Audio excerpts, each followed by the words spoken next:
Terima kasih Anda masih bersama kami. Bagi Anda yang baru bergabung, berikut kami sajikan kembali 3 berita utama hari ini.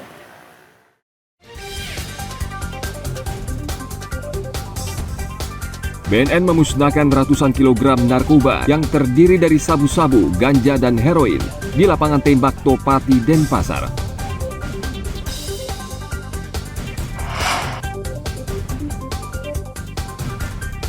Jalan yang menghubungkan desa Guliang Kangin, Bangli ke Gianyar sempit, berbatu dan rusak parah.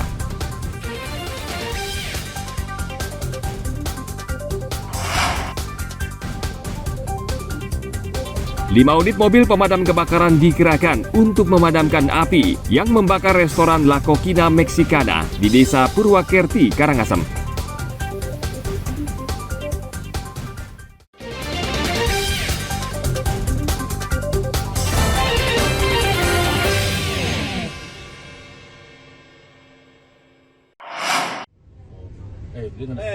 Kalau Anda mau pakai online, silakan pakai online, tapi jalan Anda ke sana. Kan udah saya bilangin. Berapa hari kalau saya ada di sini nggak ada ruling. Kamu hari ini aja bikin masalah. Ulah sopir pangkalan yang memalak turis asing di Canggu, Kuta Utara, Badung, merusak citra pariwisata di Bali. Setelah viral di media sosial, pelaku langsung ditangkap dan digelandang ke kantor polisi untuk mempertanggungjawabkan perbuatannya. Sekda Kabupaten Badung Iwayan Adi Arnawa menyayangkan pemalakan yang dilakukan sopir taksi di pangkalan di Badung yang memanfaatkan turis asing sebagai aji mumpung. Kita tetap berdasarkan asas kepatutan, kewajaran. Jangan aji mumpung lah. Baru ada boleh kita berusaha memberikan tarif yang tinggi, tapi itu kan berbahaya ke depan. Kalau kita bicara sustainable kan itu berbahaya. Inilah tantangan kita, guys. Kita tidak boleh terlalu ambisi, tapi yang penting bagaimana yang wajar tetap berkelanjutan. Pemkab Badung berharap kasus pemalakan oleh sopir taksi terhadap turis tidak terulang karena bisa merusak citra pariwisata Bali yang saat ini mencoba bangkit dari keterpurukan akibat pandemi. Ana Agung Gede Agung melaporkan dari Kabupaten Badung.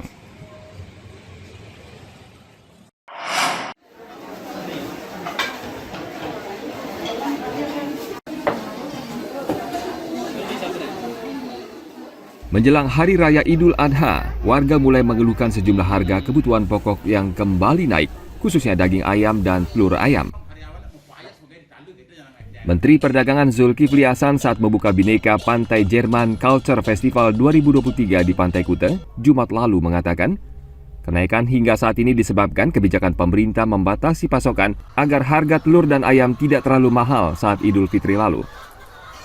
Menurut Mendak, saat lebaran harga ayam berkisar Rp32.000 per kilogram, seharusnya Rp37 hingga Rp38.000. Begitu juga dengan harga telur ayam, sehingga menurut Mendak pemerintah perlu mengurangi pasokan untuk menstabilkan harga. Ayam sempat 46, ya sekarang sudah 40-an kan. Jadi dibanding minggu lalu turun, tapi belum sesuai yang diharapkan. Kenapa memang perlu waktu? Karena kemarin sampai lebaran harga ayam terlalu murah. Harusnya ayam itu 37, 38. Kemarin lebaran 32. Jadi orang cutting. Kalau enggak kan rugi, makanannya kan mahal ya. Jadi di cutting, belum mulai dipecahin tuh. Sehingga sekarang dampaknya sekarang ayamnya jadi kurang. Jadi perlu waktu. Telur juga begitu, harusnya 28, 27, 29, harganya kemarin sempat 25.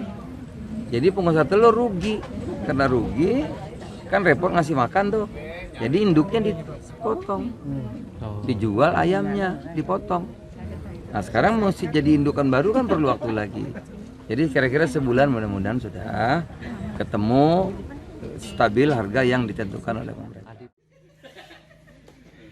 Sejumlah harga bahan pokok di pasaran mengalami kenaikan karena permintaan yang tinggi, namun tidak diimbangi pasokan yang memadai. Terlebih saat ini memasuki musim kemarau, dampak El Nino yang juga mempengaruhi hasil pertanian dan stok pangan nasional. Arianto Hutapea melaporkan dari Kabupaten Badung. Kebetulan dari Jemberana tidak ada kita itu bisa KPU Jembrana telah menuntaskan verifikasi bacalek yang didaftarkan 17 partai politik. Dari 462 bacalek, sebanyak 412 bacalek belum memenuhi syarat pendaftaran. Sedangkan berkas sudah lengkap hanya 50 bacalek. Berkas bacalek yang belum memenuhi syarat akan dikembalikan ke pendaftar untuk dilengkapi. Hal tersebut terungkap saat acara forum diskusi dan penyerahan hasil verifikasi administrasi bacalek Sabtu kemarin di salah satu hotel di Jembrana. Saat verifikasi administrasi, KPU Jembrana menemukan banyak berkas bacalek yang belum memenuhi persyaratan dan ketentuan, seperti kesalahan penulisan nama serta bacalek yang didaftarkan lebih dari satu parpol. Tahapan pendaftaran kemarin sudah lewat ya, dan kemarin kita sudah menyelesaikan tahapan verifikasi administrasi bakal calon dari legislatif. Itu dari 462 sudah kita lakukan verifikasi administrasi, dan hari ini kita sudah sampaikan hasilnya ke mereka.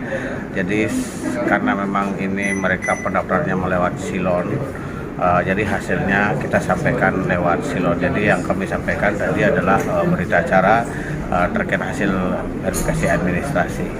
Itu yang kita sampaikan. Jadi mereka otomatis bisa melihat di silon mereka masing-masing apakah calon mereka memenuhi syarat atau tidak. Sampai saat ini itu masih memenuhi syarat dan belum memenuhi syarat, karena mereka masih mempunyai kesempatan untuk melengkapi dan memperbaiki dari syarat-syarat calon. Ada yang ijazahnya mungkin legalisirnya belum memenuhi syarat, itu yang ada. Jadi itu yang kita sampaikan lewat silon. KPU Jembrana memberikan waktu hingga 9 Juli 2023 bagi bacalek yang belum memenuhi syarat untuk memperbaiki berkas mereka. Setelah itu KPU Jembrana akan memverifikasi ulang berkas yang telah diperbaiki. Tim Liputan melaporkan dari Kabupaten Jembrana.